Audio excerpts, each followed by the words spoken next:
toaster has an internal resistance of 3 ohms. It draws 6 amps of current. How much heat is given off in 30 seconds? And that would be heat energy it's asking for.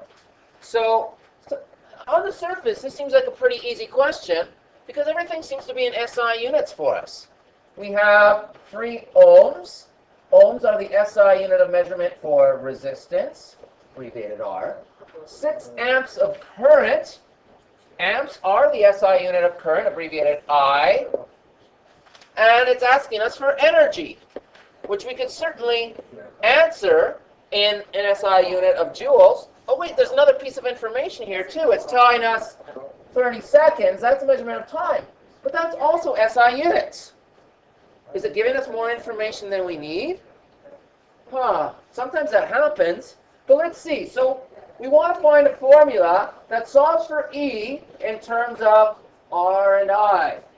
Oh, we don't have one. How about a formula that does it in terms of R and T? We don't have one.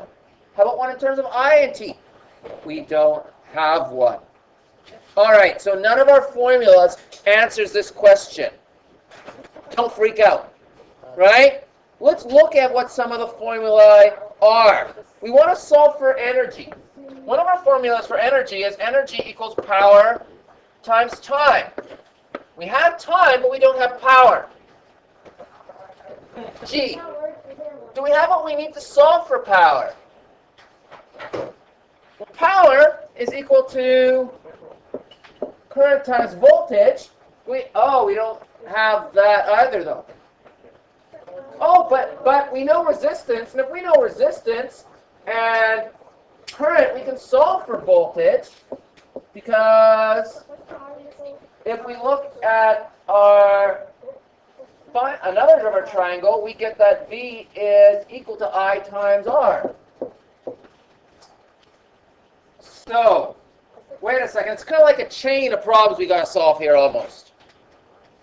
And we can just start filling in the blanks. And if we don't know where to start, just pick a formula where you can solve for something, and maybe it'll help you. So let's look at this one. Let's figure out what the voltage is. So voltage in volts is going to be equal to current in amps times resistance in ohms, which we actually do know. Because we're told there's 6 amps of current and 3 ohms of resistance. Hey, 18 volts. We got one more piece of information now. Is that enough to solve this? Not right off the bat. Oh, but it's enough to solve this one.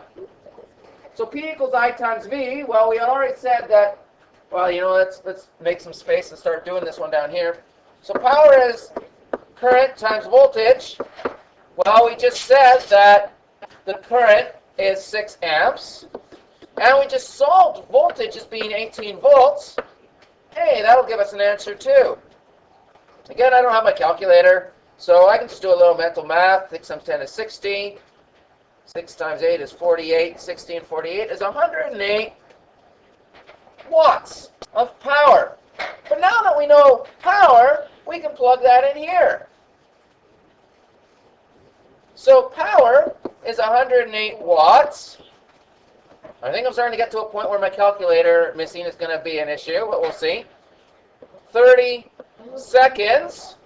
That's going to give us energy in joules, so I'm just going to plug those numbers into my calculator, and I get 3, 2, 4, and a 0, because it was 30, not 3. So there's my final answer, 3,240 joules, or just over 3 kilojoules of energy.